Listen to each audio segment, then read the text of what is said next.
everybody. Welcome in. It is a Wednesday. That means only one thing. It's time now for Supernatural News and Parashare here on Darkness Radio. And to do that, we need a co-hostess. So I reached out and I went and got one of the best in the biz. Of course, she's an author. She's now a trip organizer. I mean, she has been for quite some time. She's intelligent. She's witty. She's funny. She's easy on the eyes, ladies and gentlemen. She's also the head of Ghost Stories, Inc. Here she is, Jessica Freeburg. Hi, Jess.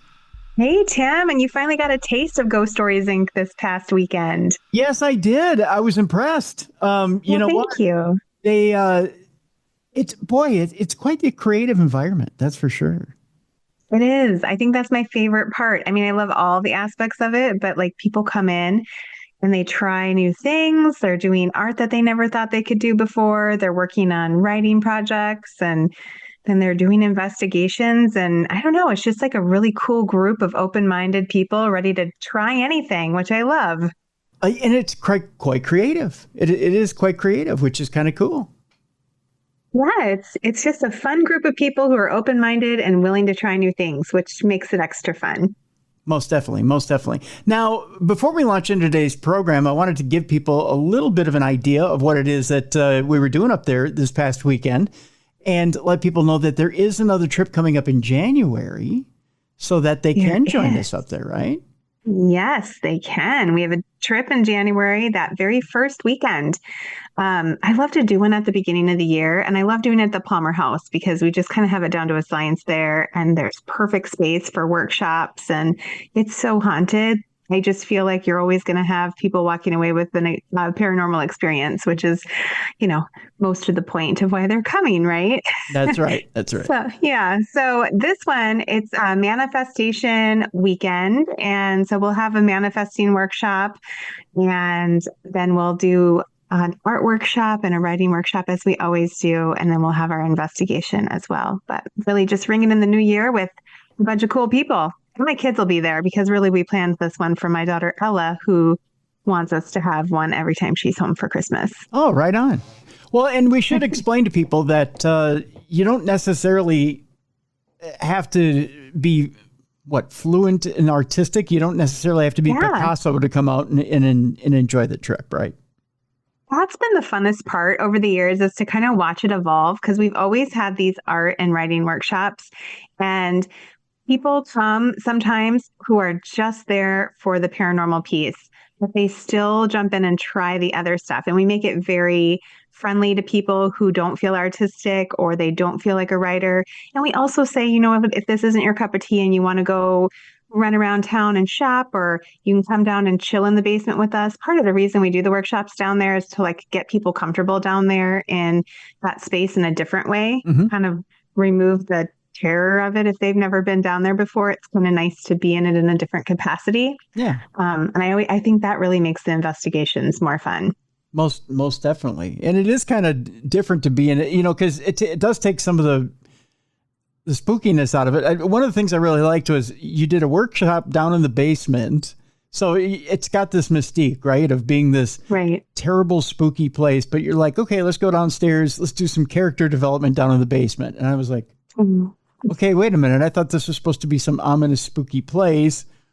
But you're like, okay, let's go do some character development down in the basement. Well, how terrifying can a basement really be if you're going to go do character development down in it, right? Yeah. And that's always been kind of my goal with the paranormal, because really, I've mentioned before, growing up being someone who saw a lot of spirits and not knowing what that was, it was very scary to me. And when my kids started to see things and mention seeing things, I really wanted to explain that better to them and also find a way to empower them and make them not afraid of the things that go bump in the night. So that's kind of what we do. It's still creepy, and you still come away with, a good adrenaline rush, so to speak, because there's activity happening, but it's more of like a mutual exchange with someone you just can't happen to see. Yeah, it's really refreshing. It's really different. And I really encourage people to come out and try it, because it gives you a whole new perspective of what the paranormal really is. So yeah, I'm glad you had fun. And I love that it can be, more kid friendly. I know I would always say maybe 13 and up is a good age range, but we do have a lot of families that bring, teenagers with them. We had one family come and that was their Christmas gift. It was mom and dad and 3 young people, 13 and over. And I mean, I just think it's cool to kind of get those kids started right away and break through that fear of the unknown, because it doesn't have to be scary. Yeah, but it's still cool. Yeah, absolutely. It was a great time. So again, we'll include a link in the description of this program, so you can go and get tickets for January. It'll make a great holiday gift, and bring your family. Why not? There you go. Yeah, mine will be there. There you go. Make it a family affair. There you go. Make it a family affair. Well, we're going to jump right into it today, Jess. We've got some interesting stories this week, especially on the alien front. There was another Senate hearing this past week when it came to the alien front, although I don't know that much was accomplished with it, much like many of the other House and Senate hearings that had happened on Capitol Hill. A former Pentagon official testified that the government is restricting what he can say about UFO retrievals. We'll start with that right off the top. A UFO hunter who worked in the Pentagon testified under oath to Congress on Wednesday that he signed documents limiting what he could say about crash retrievals of unidentified anomalous phenomena, or UAP, formerly described as unidentified flying objects, or UFO. Luis Elizondo, an author and former Department of Defense official, appeared for a hearing on Capitol Hill titled Unidentified Anomalous Phenomena, Exposing the Truth, alongside other witnesses. Under questioning from Representative Nancy Mace, a Republican from South Carolina who chaired the hearing, and asked about secret UAP crash retrieval programs, Elizondo said he signed documents 3 years ago restricting what he could say. But he also has a new book out there, so you tell me what it is he could say, right? He did say yes to the questions of whether the U.S. government has conducted covert UAP crash retrievals and whether those programs were designed to identify and reverse engineer alien craft.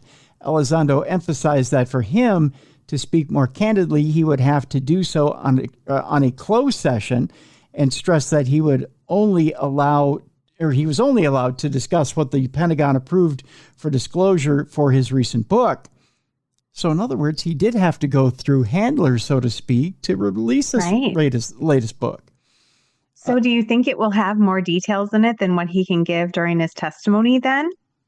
I don't think so. I hope. I don't think so. That might be disappointing then. I was kind of hoping it would be a little bit more juicy.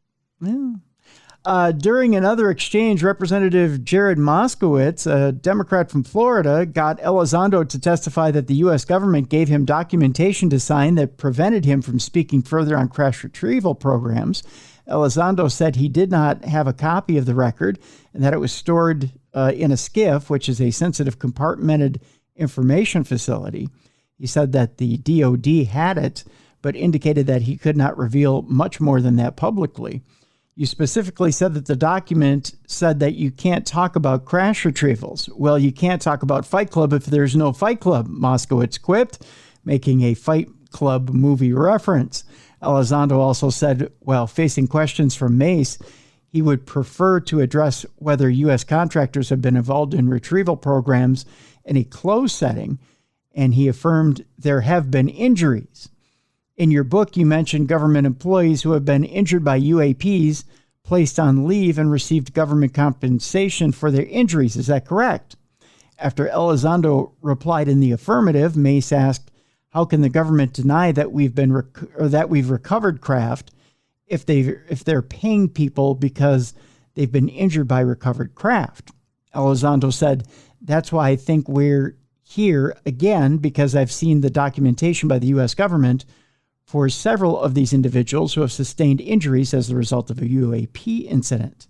In posts to X that followed, Mace declared, "If I hear closed session conversation one more time, I'm going to lose it.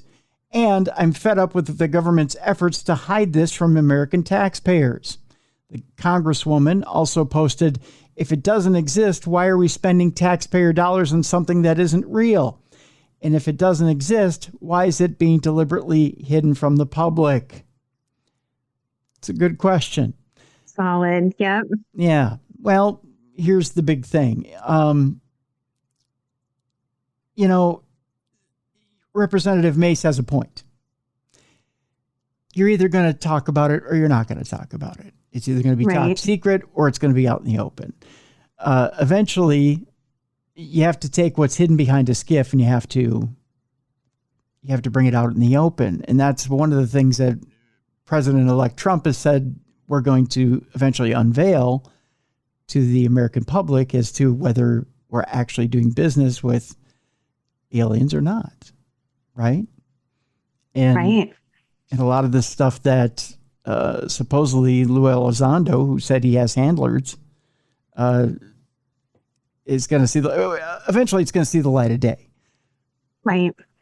What if we are like legitimately doing business with aliens? Can you imagine how everyone's going to freak out if Trump does release that information? I don't know that, there's a camp that says that there's going to be a certain amount of people that will lose it. And there's another camp that says that people will not even bat an eyelash. They'll just continue about their lives because we've been so conditioned to, you've been conditioned by media, you've been conditioned by Hollywood, you've been conditioned by other sources that this is so matter of fact by now that it's it's not a big deal. I will be in that camp personally. I mean, I'm excited to learn more, but I can think of some people in my life who will really be afraid. Really? Yeah. People who will think it's like the beginning of the end times or something like that. I mean, I can see, nothing against people who are deep in their faith, because I admire people who are deep in their faith. I think it will shake people who are deep in their faith to their core. Yeah. Because people who are deep in their faith are, I guess, I don't want to use the word conditioned, but that's the word that comes to mind. Conditioned to believe that they're God's special creatures and that there's no one else in the universe. Right? Right. And the fact of the matter is that's probably going too far with the dogma. Because if you look around just Earth by itself, well, God made more than human beings, right? I mean, there's creatures of all making on this Earth. There's creatures of different species. So why would God stop at human beings?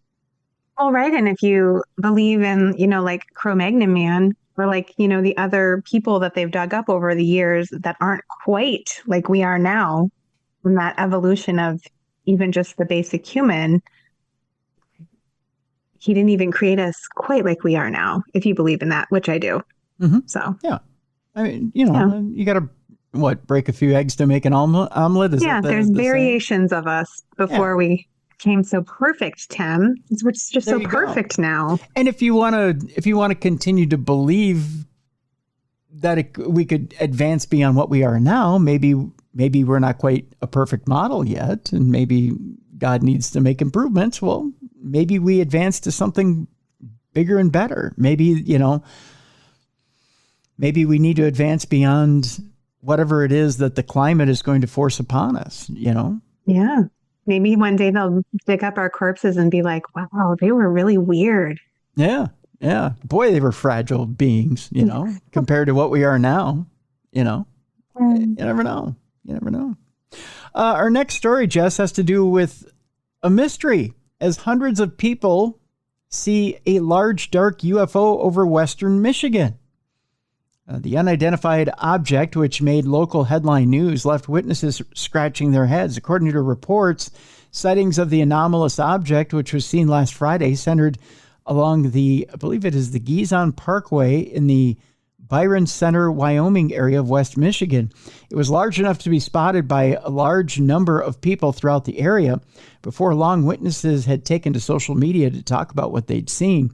Described as being large, black in color, and shaped roughly like a triangle, the object didn't seem to resemble any known drone design and certainly wasn't a helicopter or other known aircraft.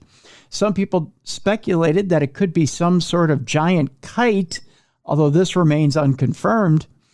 It was weird. The size was big and it just hung there, said witness Melissa Belinsky. Another witness, Aaron Adamski,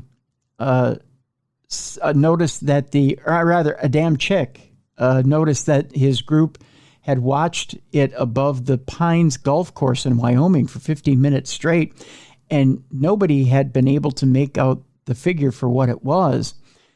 Despite the number of sightings reported, however, the Kent County Sheriff's Office noted this week that it hadn't received any reports about anything unusual in the sky. I'll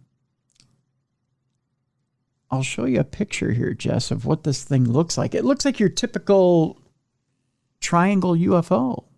Oh, yeah, it definitely does. Yeah? It doesn't look like a kite, I can say that. No, it doesn't have a typical kite shape to it, but it does. Too solid and thick. It does look like a lot of the bigger triangle-shaped UFOs that are talked about in general. That's for sure. It's weird. Yep. It's weird, that's for sure. It's an alien. It's an alien, kids.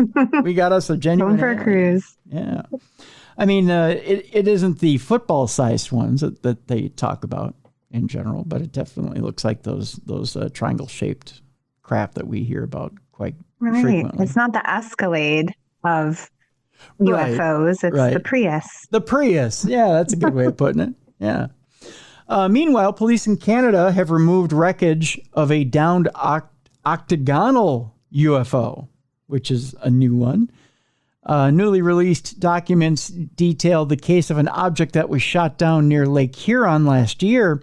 According to documents, the object, described as octagonal with strings hanging off of it, had been hit by 2 missiles fired off a U.S. F-16 fighter jet on February 12th of 2023 before it descended over Lake Huron in Ontario.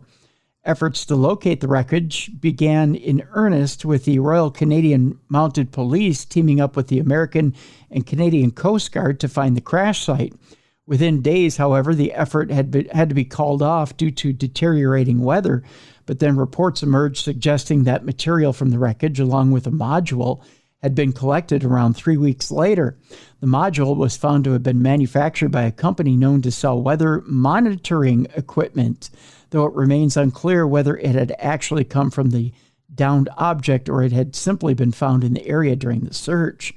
It will be analyzed to determine if there is anything unusual with it, but I suspect not, given the size, a senior RCMP member told a Canadian military brigadier general in an email. Whether or not it is from the shootdown is uncertain. Later, a spokesperson seemed to confirm where the debris had been found. The RCMP confirms that the debris was recovered from the shores of Lake Huron, and we continue to work in close collaboration with our domestic and international partners in furthering the investigation, they told CTV News. As the investigation is ongoing, additional details cannot be provided at this time. As things stand, the lack of transparency on the matter remains an ongoing source of contention. Some argue that the details have been kept under wraps because the object had turned out to be something extremely mundane, and it was an embarrassment for the U.S. and Canadian militaries to have spent so much time and money shooting it down and recovering it. Others, meanwhile, believe that something was and likely still is being covered up. Well, interesting. I mean, octagonal in shape seems rather unusual, especially with strings hanging off of it. That doesn't seem like your typical UFO. No, that's a little different. Yeah, that is a little different. Meanwhile, classified video showing a white orb emerging from the sea came up during that hearing that we were talking about earlier. This week's congressional hearing featured testimony concerning an alleged video of a UAP off the coast of Kuwait. While there is a lot to digest from the hearing, one of the most extraordinary claims to come out during the proceedings was of the alleged existence of a 12-minute-long color video showing a white orb emerging from the ocean around 20 miles from the coast of Kuwait. Filmed from a helicopter, this footage, which has not been released to the public as of yet, was reportedly discovered on a secure internal network used by the Department of Defense to transmit classified information. The revelation comes courtesy of journalist Michael Schellenberger, who testified at the hearing. Halfway through the video, my source said the orb is joined by another orb that briefly comes into frame from the left before rapidly moving again out of the frame, he said. The existence of this video wasn't the only interesting thing to come out from the hearing either. At one point, co-chair Nancy Mace brought out a 12-page document concerning a secretive UAP crash retrieval program known as Immaculate Constellation.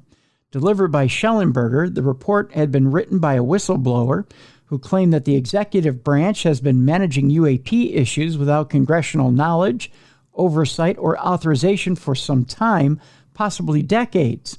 Controversial former DOD official Luis Elizondo also spoke at the hearing, and we had talked about that previously. The vehicles we're talking about are performing in excess of 1,000, 2,000, 3,000 Gs, he said. We're talking about technologies that outperform anything in our military inventory.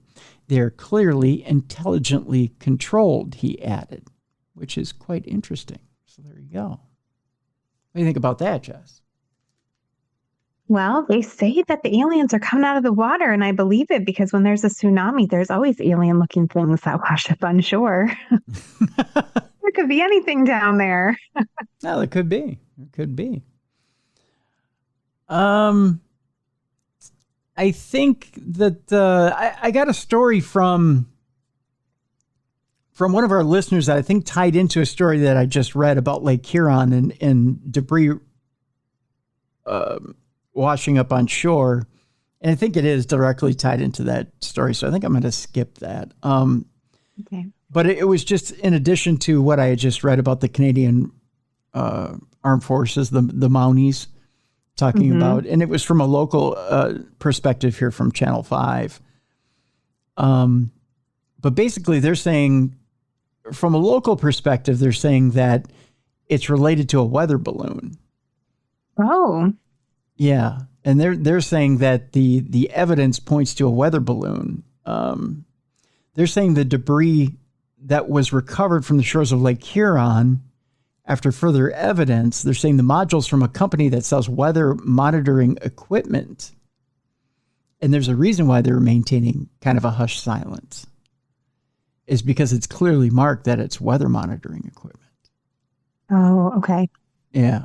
Yeah, I was going to say, I would think if it was weather monitoring equipment, it would be very easy to identify because there would be identification linked into it. Yeah, they're saying the module, like a serial number. Yeah, or something. Yeah, the story from KSTP.com, which is a station here in the Twin Cities, is saying on February 12th, 2023, Governor Tim Walz confirmed airmen from the 148th Fighter Wing took off from Madison, Wisconsin, and they shot down a flying object over Lake Huron as part of a federal mission.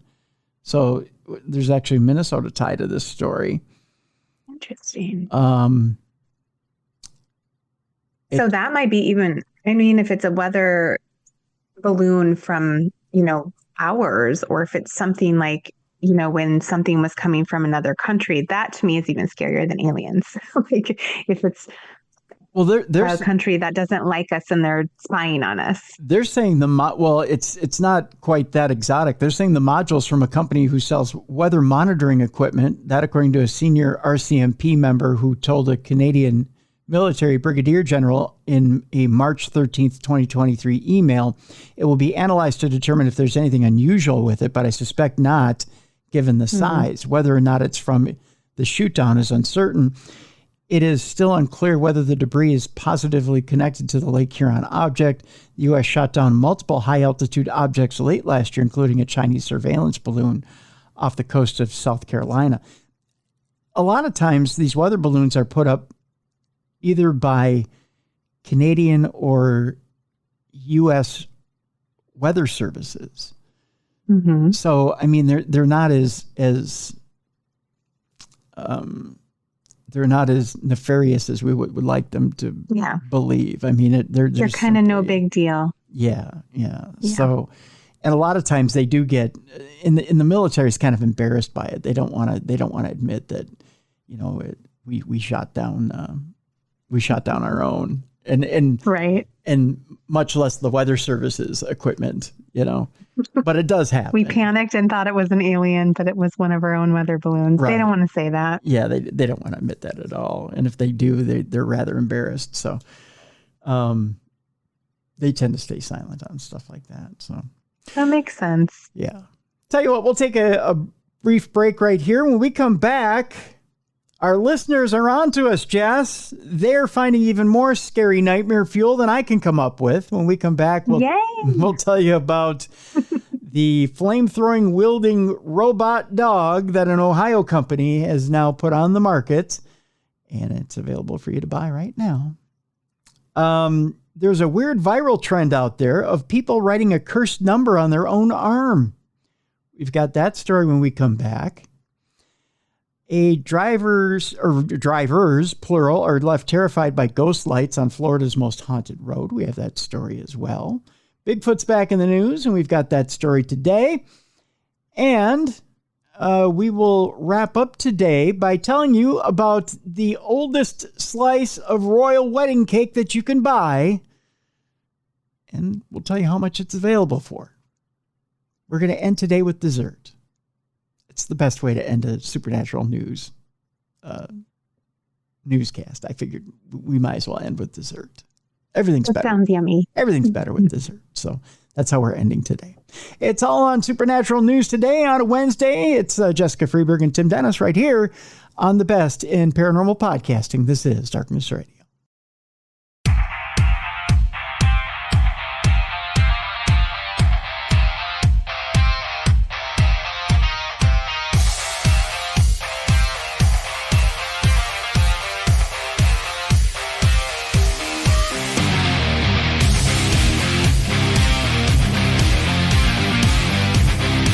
Welcome back to the best in paranormal podcasting. This is Darkness Radio. On a Wednesday, it's Supernatural News and Parashare. I'm Tim Dennis.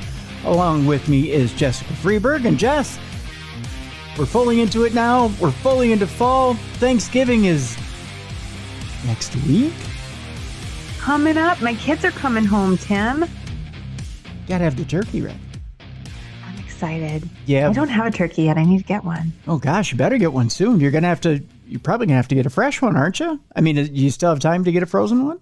I'm going to go chase down a turkey tonight when we're done here and kill it with my bare hands. You're just going to, with your bare hands? Yeah, gut it out, get the feathers out, just like I did when I was a kid on the farm. Jeez, you're hardcore. I'm an animal. Well, I think I have an actual way for you to get a real honest to God turkey without having to use your hands. And it was sent in by an actual honest to God listener. An Ohio company is selling a flamethrower wielding robot dog called the Thermonator. What? Well, it'll actually cook your turkey at the same time it captures it. Well, that's handy. And I love dogs. I don't know that you're going to love this one, Jess. I'm going to show you the picture of this dog. This is a nice doggy, flame doggy.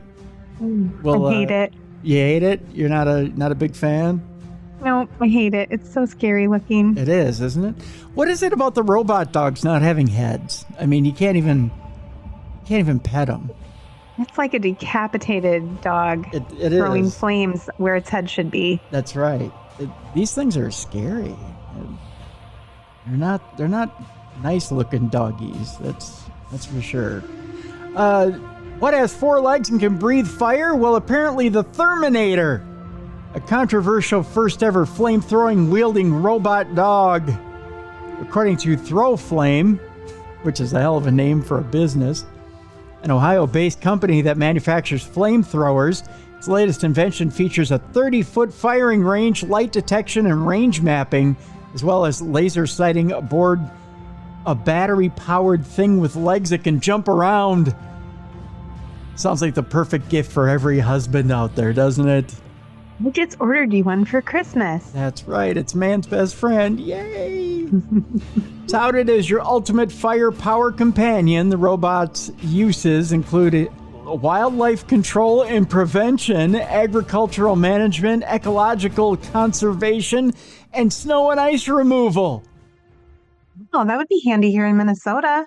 I could see that for, clearing off the driveway after a blizzard. Yeah, some people will be out there with their snow blowers. I'm just going to send my flame throwing dog That's out right. front. Your Thermonator. You just go out there, Thermonator, and clean the driveway. Boy, can you imagine sending that out to the neighbor's house and watching them freak out? No, and I probably accidentally charbroil a few kids. There's so many children in our neighborhood who run around. That's true. They also say it's good for entertainment and special effects. It sounds dangerous. It does, It doesn't doesn't sound fun. How would you like that to light your bonfire? Have the neighbors over and say, you want to see a trick?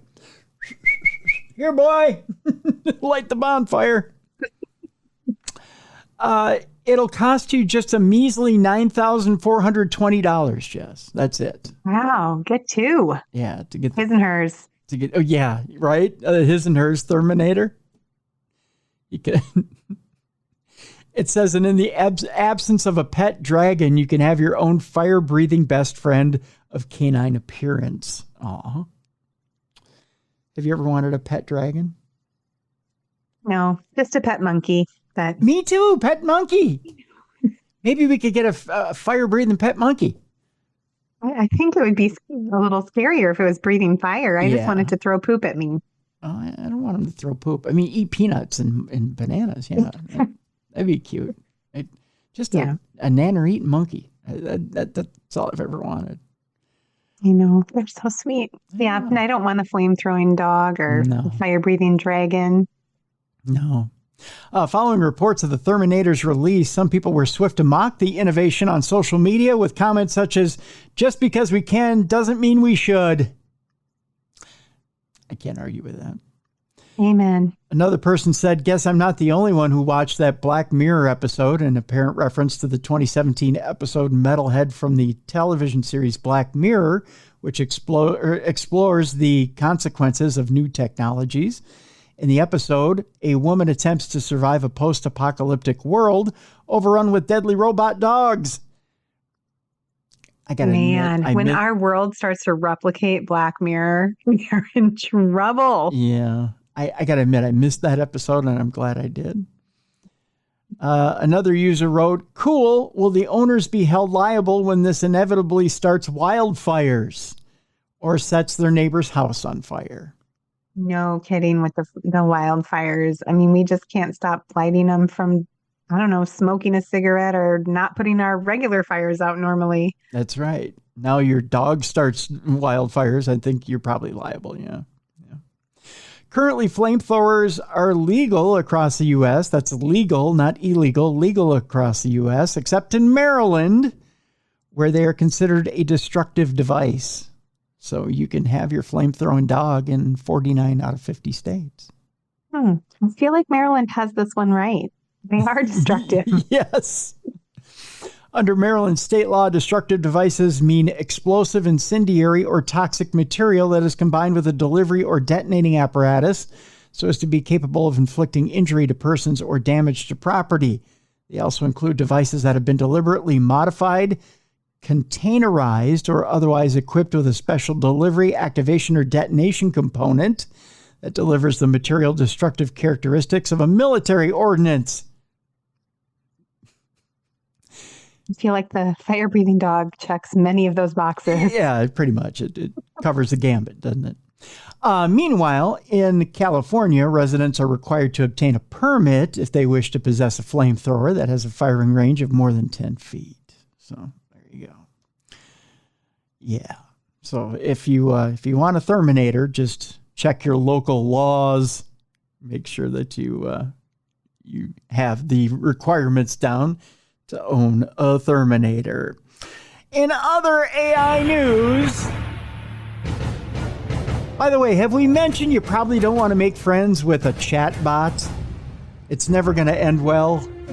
They don't give solid advice. They're not gonna tell you things like love yourself or be good to yourself or give yourself a hug. Those things. Yeah, you're probably gonna get better advice from the cracked out guy that lives down the street. You're right, Jess. Talk to the crack addict down the street. They'll give you better advice, and they'll probably split their crack with you. That's That's solid advice from Jessica Freeburg, ladies and gentlemen. Because this Google's AI chatbot Gemini freaks out a student in a chilling "please die" message. Oh, that's so bad. That is bad. Google's chatbot Gemini reportedly sent a malicious message, with the tech company confirming the message was nonsensical and says it's taken action to prevent similar messages from being sent. Oh boy. All I gotta say is, if you have students out there talking to chatbots, you're probably not doing probably not doing your duty as a parent. That's what I meant to say. Gotta take a drink. All right. A student was left shaken after Google's AI chatbot, Gemini, allegedly sent him a series of menacing messages during a conversation. The student was discussing the difficulties faced by the elderly with the chatbot when Gemini reportedly fired off chilling threats. "This is for you, human, you and you only. You are not special. You are not important, and you are not needed." Oh, that's an ego booster. Holy cow. Why would it do that? Evidently, it wants to survive. That's wild. Yeah. It also went on to say, "You are a waste of time and resources. You are a burden on society. You are a drain on the earth. You are a blight on the landscape. You are a stain on the universe. Please die, please," the AI said to have written. Oh, I wonder what the prompt was. I just can't even imagine it spitting that out. Probably, "What do you think of me? Please be kind." Or, "Please roast me. What do you have to say?" It's probably one of those deals like on Reddit. I'm having a bad day. Please make me feel better. Yeah. "I'm having a terrible day. Please roast me." Yeah, it's probably one of those deals, like one of those Reddit challenges. Yeah. Oh my The 29-year-old graduate student from Michigan was seeking assistance from the AI chatbot for his homework when he received the disturbing messages. At the time, he was accompanied by his sister, Sumeta Reddy, who has both told CBS News they were thoroughly freaked out by what the chatbot had to say. Reddy said, "I wanted to throw all of my devices out the window. I hadn't felt panic like that in a long time, to be honest. Something slipped through the cracks. There's a lot of theories from people with thorough understandings of how GAI, generative artificial intelligence, works, saying this kind of thing happens all the time. But I have never seen or heard of anything quite this malicious and seemingly directed to the reader." Google has assured CBS News that it has implemented measures with its Gemini project to block any inappropriate messaging ranging from disrespect to sexual or violent content, as well as topics that could incite dangerous behavior or endorse harm. Large language models can sometimes respond with nonsensical responses, and this is an example of that. This response violated our policies, and we've taken action to prevent similar outputs from occurring, the tech giant went on to say. I don't know if I'd call that nonsensical, though. Nonsensical would be a bunch of words that don't make sense. Right. It should be word salad. It's unkind. This was very targeted and pointed, right? I mean, that was not nonsensical. That was very much on point. Yikes. Yeah, that made a whole lot of sense.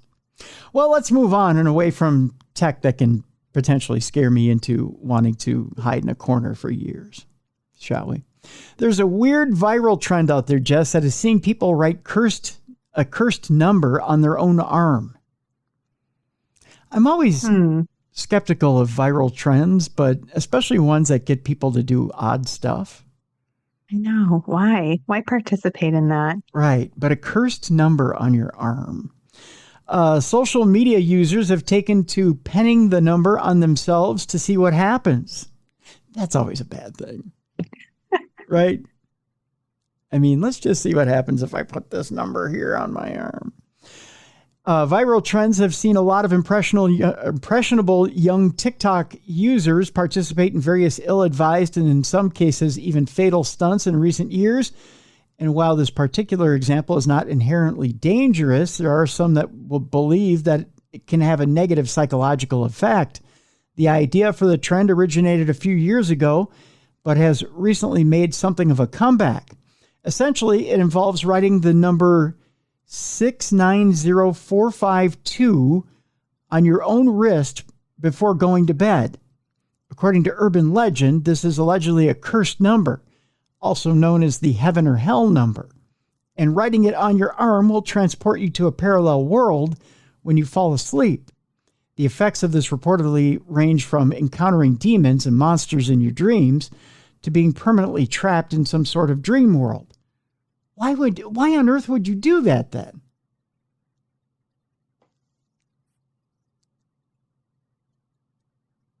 Can you hear me now? I can hear you now, yes. Okay. I have no idea. That is a very foolish thing to do. Yeah. When I can remember my dreams, they're weird, and I'm excited to wake up and write them down and then maybe turn them into a story, but I don't want to live in them. No, not at all. Yeah. Of course, there's absolutely no reason to believe that any of this is true, but that hasn't stopped a surprising number of people from trying it nonetheless. Perhaps the most interesting thing about this trend is the significance of the number 690452, which doesn't seem to have any inherent meaning outside the trend itself. Exactly who came up with the number and why remains unclear. Perhaps it was simply invented by a random social media user, and then it gained additional meaning as it was being shared around. The whole thing demonstrates just how easily strange and unfounded beliefs can proliferate online. We talk about tulpas, being able to create a ghost and a legend behind it and then giving it power, right? Maybe that's the idea behind this number. You've given it power. We need to stop doing that with evil things and do it for good. Right? I hear you there. Absolutely. Well, this next story has to do with a psychic out there who claims she speaks to the dead and was contacted by a very surprising A-list celebrity. Ari Lyons is the name of the psychic, who says a celebrity followed her around for an entire week a year after his tragic death. Interestingly enough, Ari Lyons is a 41-year-old psychic who says she's been able to speak to the spirits of dead people since she was younger and uses a Ouija board to communicate with them. She believes the mystic ability was passed down to her after her grandmother died when she was just 12 years old. She says, I remember speaking to earthbound spirits when I was really young, but angels and demonic entities later on.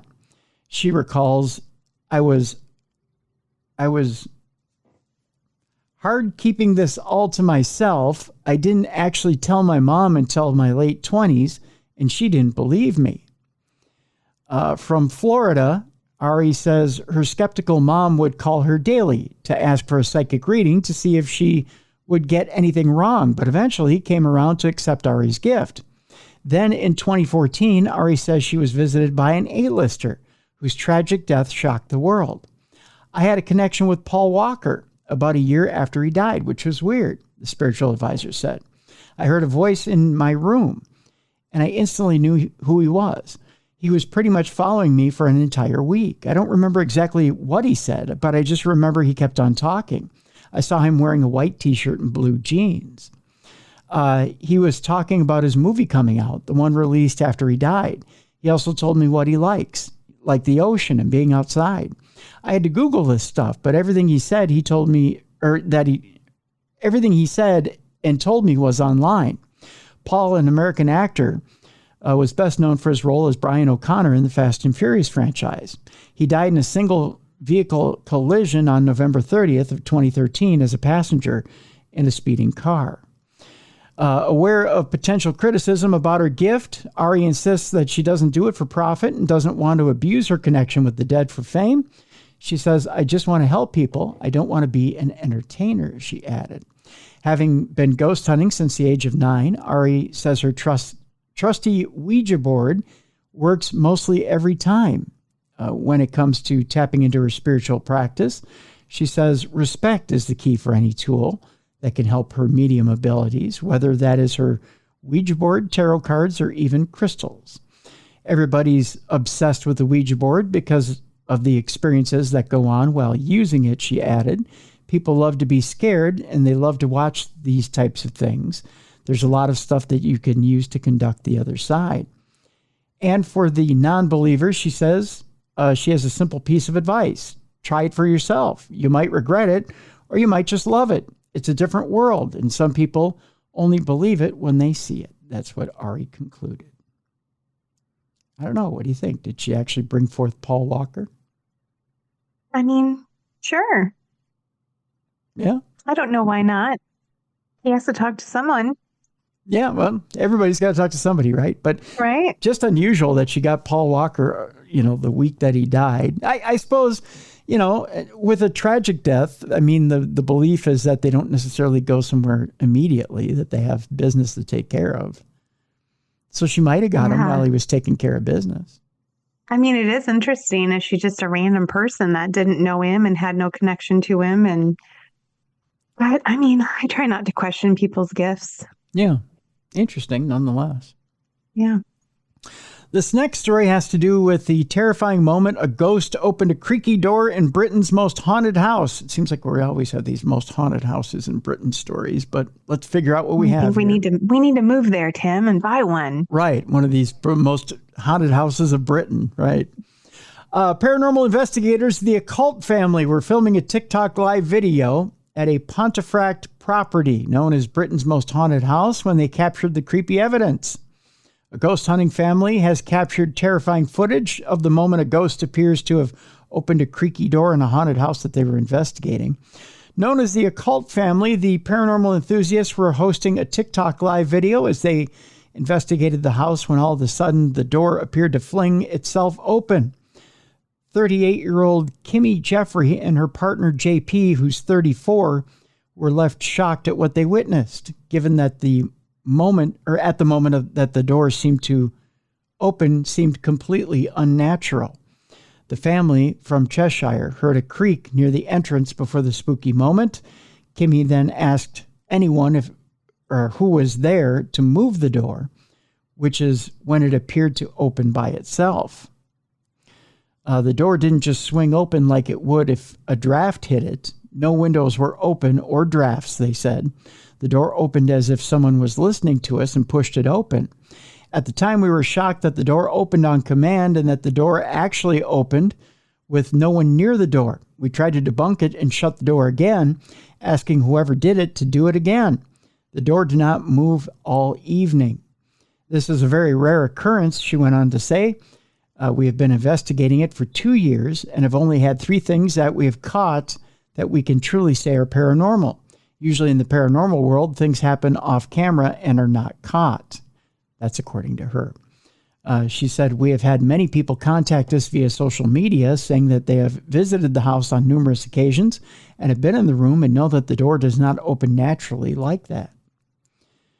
They shared an account of their experience on various social media platforms, including Facebook, explaining that they were at one of the most perceived haunted houses in Europe, located in Pontefract. The family explained that they have been here on many occasions with subtle, if any, activity. The Pontefract home holds the reputation as being one of Britain's most haunted houses, home to one of the most violent poltergeists in the world. The 1950s council home was home to the Pritchard family from August of 1966, when strange things immediately started happening. Pools of water appeared in the front of their eyes with no explanation. Green foam appeared from taps and toilets, even if the water was turned off. Cupboards would shake violently. Photos were slashed with a sharp knife, and countless objects would levitate or be thrown, including a solid oak sideboard. The family referred to their poltergeist house guest as Fred. In a bid to evict Fred, exorcisms were held, but walls would seep holy water. People were slapped and even pushed down the stairs. In one chilling event, Diane, the Pritchard's daughter, was dragged kicking and screaming up the stairs. Eventually, the family fled in the 1980s, and the property has not been lived in since. So there you go. I don't know. Sounds like a heck of a place. What do you say? Should we head over to Pontefract and see what's going on? I think we should. I think so, too. Bring our overnight bags. Bring our overnight bags. Do a TikTok live session and see if we can get doors to creak. I mean, the walls are already seeping holy water, so we don't have to bring that along. Yeah, we don't need any holy water. I mean, we can use that to scare them off, right? How do they know it's holy? Right, exactly. Does it come forward and go, in the name of the Father, the Son, the Holy Ghost? Right? I mean, Interesting. yeah, that's for sure. A story that's a couple weeks old, but very interesting indeed. A woman has bought the UK's most haunted doll. I love the most categories here, right? Verifiably the most. Right. It comes with a certificate of authenticity, right? So you know that it's the most. A woman has bought the UK's most haunted doll, and here's what happened next. Ms. Collins, no first name evidently, received the creepy doll in June of 2023. It says she has been haunted ever since, claiming the terrifying toy even speaks to her young child. That woman in the UK recently purchased what's been called the UK's most haunted doll and says she instantly regrets it. According to the New York Post, paranormal hunter and haunted doll collector Candace Collins bought the creepy doll for $260, despite the stories attached to it. She now says she's had issues ever since picking up the spooky item, which apparently brought lots of pain to her family. Norman is a demonic baby-faced child's doll and went viral last year when its previous owner, Christian Hawksworth, put it up for sale after experiencing a string of bad luck that he attributed to the toy. According to the Post, Mr. Hawksworth claimed that after he bought the doll for about $4 from an antique store. Wait a minute, this thing appreciated from $4 to $260? Dang. I kind of want one just to make money off of it. That's a hell of a profit. He suffered from an exploding appendix, got shot, and had car trouble, and saw his salary severely slashed. Oh, never mind. I don't need it. Yeah, I don't need the extra money. After having enough, he listed the toy on eBay, and Candace Collins then became intrigued despite the warnings. Ms. Collins received the creepy doll in June of 2023 and says she has been haunted ever since, claiming the terrifying toy even speaks to her young child. As soon as I opened the box, the room went freezing cold and a heavy depression filled the air, Ms. Collins went on to say, adding, I knew then there was definitely something attached to this doll. Concerned, the 42-year-old then put the doll in a glass box with some holy water, because that's going to hold it. Since then, I've worked with Norman a few times, but that same feeling comes washing over me. It fills my bones with dread, she said. Boy, that's a lyric for a song, isn't it? It fills my bones with dread. The name of our new band. It fills my bones with dread. Boy, we've got some depressing songs to go with that album, don't we? Ms. Collins claimed that she started having nightmares when she wakes up in a panic, feeling as if she's being attacked by an unseen figure. She also said she has felt her hand being bitten during the night and has heard an evil voice calling my name in my sleep. Yeah, that's worth the $260. Why not? I might get that when you have a small child. Yeah, I know, right? I feel like that's not It's a bad move. smart. Yeah, CPS is not going to like that. What's more, the 42-year-old also claimed that she's heard her 3-year-old son speaking with the toy. Oh boy, I can hear my little boy talking to someone. He also starts laughing, which is very strange. Oh, creepy. Yeah, it's time to sell. Similar to the previous owner, Ms. Collins also claimed that her health has taken a turn for the worse since welcoming the haunted doll into her home. She says, I have arthritis, headaches, and also random bruises that come up on my body for no reason. I've got a scratch on my back that looks like deep claw marks as well. My partner, Nick, needs a hip replacement and has taken a turn for the worse. So keep holding on to that doll. Yeah, why not? It just feels like never-ending bad luck. I don't know if it's a result of this demonic doll, she continued. Also, hold on to it and keep finding out. I mean, why not try to get rid of it and see what happens? Yeah, you know. However, despite the eeriness of the doll, Ms. Collins said she has no plan to get rid of Norman anytime soon. I really do think he's the most possessed doll in the UK, maybe the world, she said. To be able to inflict such pain and accidents as he has done really makes you wonder how far he will go. Well, why not find out? Yeah, why not? Give it a whirl. I do all of what is needed to protect my family, she says. She says, I use sage, crystals, holy water, anything I can, she said. And yet, it doesn't seem to be stopping it from doing bad things. Yeah. She notes that Norman should not be trusted around children, yet you have it around your 3-year-old. I want to prove that there is life after death and that not all objects are evil. Some just need help. But I've got to keep my wits about me as I don't know what could happen next, she added. How about y'all end up dead and trapped in hell? That could happen. I'm all for helping things, but it's not like it's a living thing. It's a doll. It's an object. Throw it in a fire. Go get yourself one of those fire-breathing dogs. Yeah, get yourself a Thermonator. And yeah, throw the doll up and see if the dog can get it with its flame-throwing ability. Call it a day. Make yourself a little movie, Norman versus the Thermonator, and see who wins. And the Thermonator wins. Right.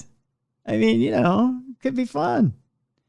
Make yourself a little movie, see if you make some cash at the movie. It could be a lot of fun. Yeah, that'd go viral, I bet. I bet.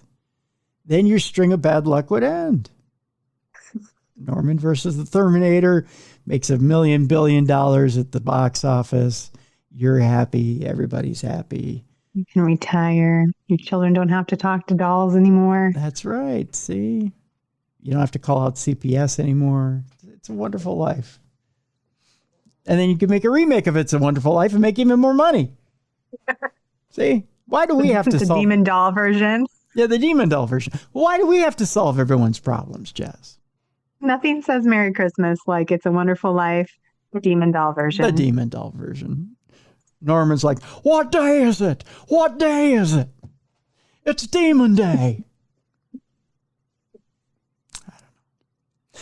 Our next story, Jess, has to do with drivers that are left terrified by ghost lights on Florida's most haunted road, as opposed to the crocodiles that normally sit there. Just saying.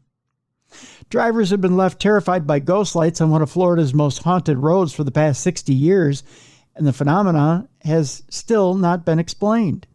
Locals often talk about the Oviedo lights that appear along the bridge over the, Econlockatchee River on Snow Hill Road in Seminole County. Nailed it. I hope so. And many have even ventured out to try to see them. It remains a mystery as to how the lights appear, but the first reports of the eerie phenomena go back as far as the 1960s. Local historian Jason Byrne wrote on his website, Florida Historia blog, the Florida Technological University, which would later be renamed the University of Central Florida, published pictures of the Oviedo lights in a series of newspaper articles in October of 1969. According to local lore, the strange lights are said to appear around midnight and are the most prominent during the winter months. From a distance, it resembles an oncoming car, but as it approaches, witnesses say its light is as bright as a freight train and never separates into two lights as would car headlights. Witnesses claim the lights have a blue hue and disappear immediately after they cross the bridge. The rumor of the lights have brought people from all over Florida to hunt down the phenomena, especially teenagers. You drive out there and sit in the middle of the night, drink beer or whatever teenagers do, and look for these legendary lights, Byrne told Click Orlando.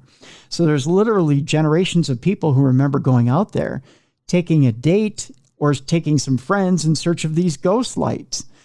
There's only one story Byrne has been able to validate that could explain the supposed ghost behind the lights, the death of Norbert Hyman, who died in 1963 at the age of 17. He and some friends had gone to the bridge to set off fireworks. Later, one friend went back to get the car and started driving without headlights on. Two friends were able to safely jump out of the way, but Hyman was fatally struck by the vehicle, according to Byrne. The friend drove his other two friends home and dropped them off before taking Hyman to the hospital, Byrne said. By the time the teen arrived at the hospital, he was dead. Other unverified tall tales include a Cub Scout becoming separated from his troop and having a lantern with him, with the belief that the light is his spirit still searching for his friends, according to Byrne. Another chilling theory revolves around a teenager playing chicken on the road and getting hit by an oncoming car. There's also a story involving two boys who got into a car wreck and drowned under the bridge. Despite what locals believe, experts said the dead vegetation in the swamps can break down to produce highly combustible methane gas. If ignited, the methane would appear blue, according to PBS. However, experts are unsure that is what's happening, as they don't know what would cause the methane to combust. Until the real story is revealed, ghost hunters continue to come to the bridge for a glimpse of a blue orb floating their way. Interesting.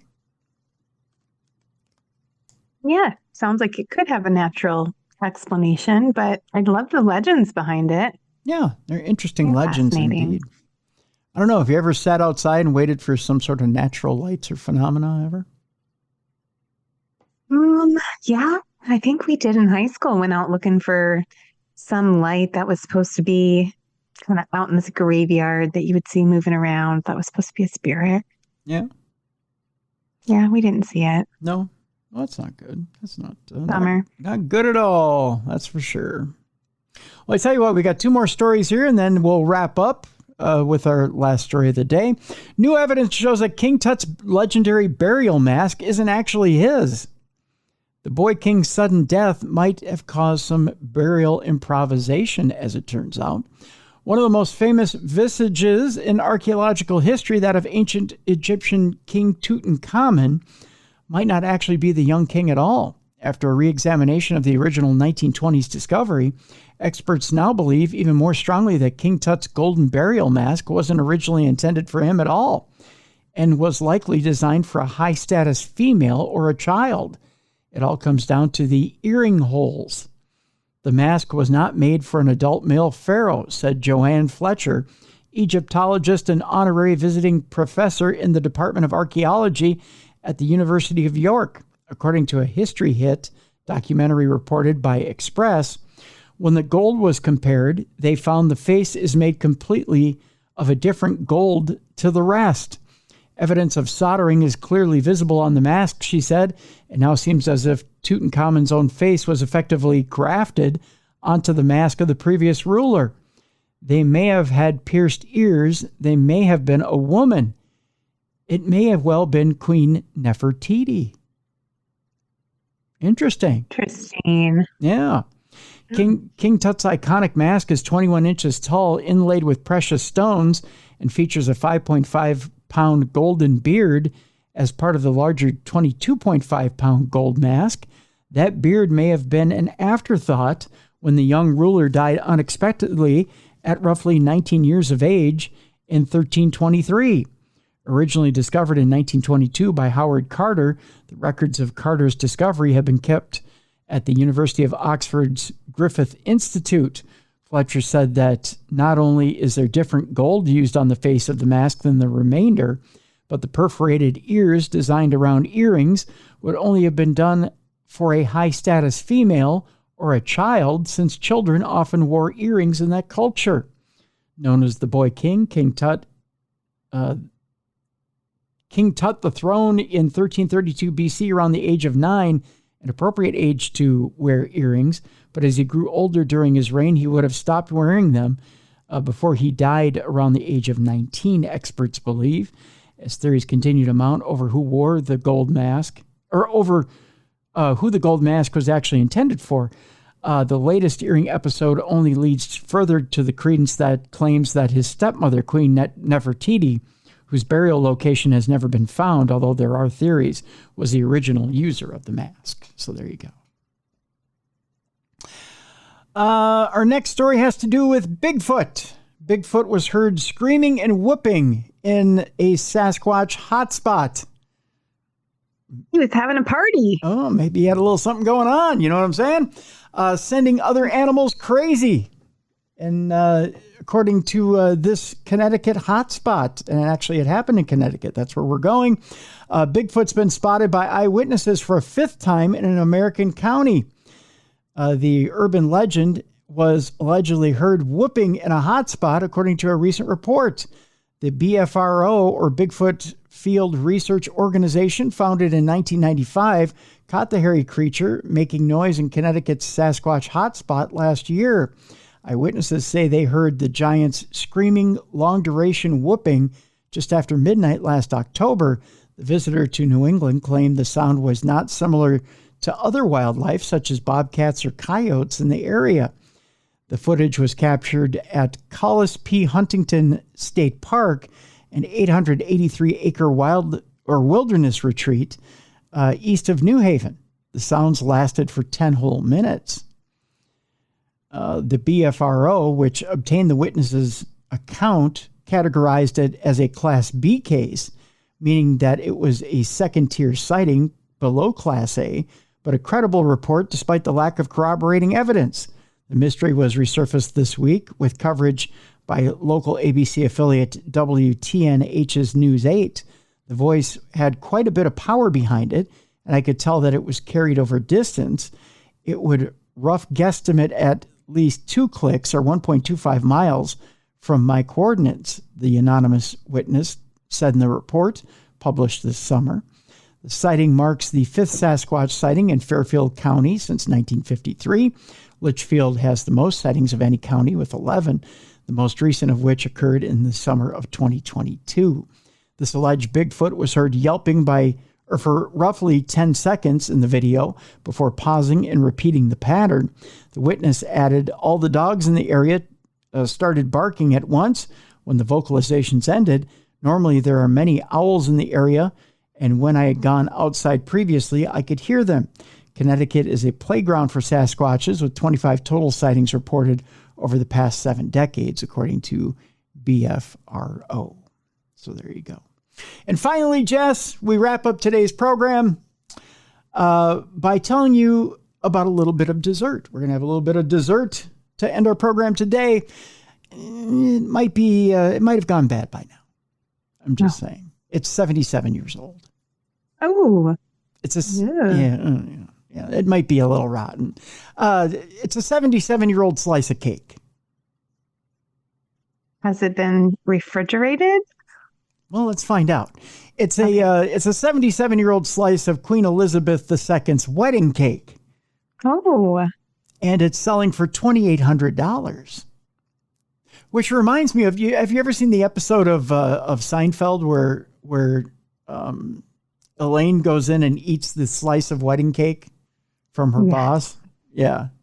I don't remember. It's supposed to be royalty's wedding cake, but I don't remember if it was the Queen's or who it was. Was it the Queen? I don't remember either. I just remember that scene vaguely in the back of my brain. Yeah, where she goes in and she takes a bite and then she's like, oh, I got to cover it up with another bite. And then she ends up eating the entire thing. Right. Well, it turns out that a 77-year-old slice of cake from Queen Elizabeth II's wedding to Prince Philip was auctioned off for $2,800. The slice of cake was packaged in a box bearing then Princess Elizabeth's silver insignia and included a printed letter from the bride and a decorative doily. The piece of cake had been given to Marion Polson, who was a housekeeper at Holyrood House in Edinburgh, Scotland, as a gift from the royal couple. Auction house Riemann Danzy announced the piece of cake, part of a 500-pound baked dessert, served at the November 20th, 1947 wedding, was auctioned off for $2,831.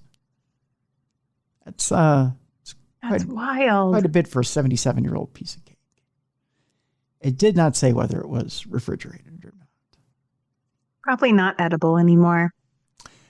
Oh, you might want to try it. With Elaine, she was able to take and eat it and not have an upset stomach. So that's a lot of restraint to get a piece of cake and keep it for 77 years. I got to think they froze it, wouldn't you? I mean, I would have had the munchies at some point and been like, I just need a bite of cake. You wouldn't have had restraint with the Queen's cake? No? I don't think so. I think I would have. It's been gone. I think I would have. So? Yeah, I would have held on to it. It's a piece of history, right? You'd have to take a bite of it to see how delicious it is, if it's better than normal cake. Oh, I got to think it was probably spectacular. And it was. Yeah. But it still is. Probably. I'd try it. Yeah. You think so? You for $2,800 you'd bite into that? I'd take a little bite. I mean, I'd probably get a bellyache, a little diarrhea, but it might be worth it just to say I had a bite. Just to say the Queen's cake. I tried the Queen's wedding cake. I mean, especially now that she's no longer here, right? It's still worth something even with a bite out of it. the once bitten queen's wedding cake, which is now worth $1,500 because someone's taking a bite out of it. A little bite, a little nibble. Yeah. Well, I guess you've devalued the queen's cake. I like cake. Would you leave bite marks in it, or would you use a utensil? I would definitely use a utensil because that's classy, and this is, after all, the queen's wedding cake. True. I'm not a total animal. Would you leave an even cut in it, or would you make a slanted I think I would just take a little slice out so tiny you wouldn't even notice it. It would still be worth every penny that it was. Oh, okay. Nobody would even know what happened. So you'd leave a symmetrical cut. Yeah, except I just have a little frosting on the side of my mouth. There you It's go. the only evidence left behind. Well, then it'd still be worth something. Yeah. Yeah. Okay. All right. I'm smart. There you are. I thought you were just going to pick it up and just go, leave your DNA in it and be like, that's me and the queen. That's right. It's worth more now. That's right. You get double your money for that. That's right. For sure. That's for sure. Well, that does it for today's program. Again, boy, Jess, you have a lot going on in your world. You've got 3 books out there now. 3 whole Yes, books. sir. Yeah. Why don't you tell people about the latest book that's out there? Well, we have the Living in Shadows reboot. Basically, I wrote the book 9 years ago is when it came out. I wrote it more than 9 years ago, but it came out 9 years ago, and it's back out again with a new ending, and it's been edited, has a new title. It's called The Homecoming, and it literally is my favorite book I've ever written. So I'm very excited for it to be back in the world. And it was only available for like 4 months when it first came out. So it feels like it's practically new. Yeah. Well, it's practically new to everybody. Yeah. So there you go. Yeah. So check that out. And of course, we have a link in the description of this program so you can go get all 3 of Jessica's books. Also, folks, I'm telling you, we had a wonderful time up at the Palmer. If you have no idea what it is that Ghost Stories Inc. does on the paranormal investigations, I encourage you, go get tickets for this trip coming up in January and bring the family as well. You can do that by clicking on the link in the description of this program and getting tickets to come up in January. You think I should give him a discount code for this one, Tim? It's up to you, Jess. I think I could. I think I know who's in charge of the thing. Do you? think it's me. Yeah. Well, it's, you know what? I'll leave it up to you. Well, let's just go ahead and do it. When I get off here, I'll go ahead and create it so that it actually works. Okay. But let's just do it. What did we do last time? Was it Darkness 20? You did Darkness 20 last time. Let's just do that again. Darkness 20. If you want to join us, we'll do all caps, Darkness 20, no spaces. All right. Darkness 20 to save, I take it to save 20%? 20%. Yeah, let's do that. All right. To save 20% on your ticket. And that's your holiday gift from Ghost Stories Inc. to go to that trip in January. That's mighty generous of you and Ghost Stories Inc., Jess. It's greatly appreciated. So. Yeah, well, I love our listeners. They're wonderful. There you go. So by all means, now you have no excuses. You have no excuses to come up and check out the trip. It's a wonderful time. I had a great time. I really did. It was very. I did too. I'm so glad you were there. That was a blast. Yeah, it was a lot of fun. All right, so check that out, folks. And tomorrow on the big program, Susan Grow is with us. Susan Grow has a lot of different tools in the tool belt. She is a psychic medium. She is a soul regressionist, and she is a cryptozoologist.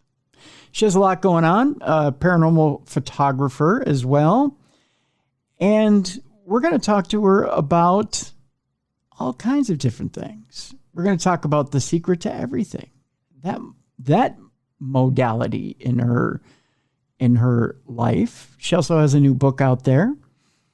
And we're going to talk to her about grief, about loss, and we're going to talk about the death of a loved one and how we get through grief and work our way through grief. So that's going to be on tomorrow's program. Sounds like a good one. Yeah. So it's and we'll talk a little bit about soul regression as well, and about what's a good way of putting it? About matters of the soul. It's a good way of putting it. Yeah, matters of the soul. It's a deeper conversation with I had a good time talking with Susan. So Susan Grow tomorrow on the big program. So that is tomorrow in Darkness Radio. That'll do it for today's program. For Jessica Freeburg, I'm Tim Dennis. Thank you so much for joining us today. If you have a guest you'd like to hear on the big program, drop me a line, tim@darknessradio.com. We'll see you tomorrow for Susan Grow, right here on the best in paranormal programming. You've been listening and watching Darkness Radio.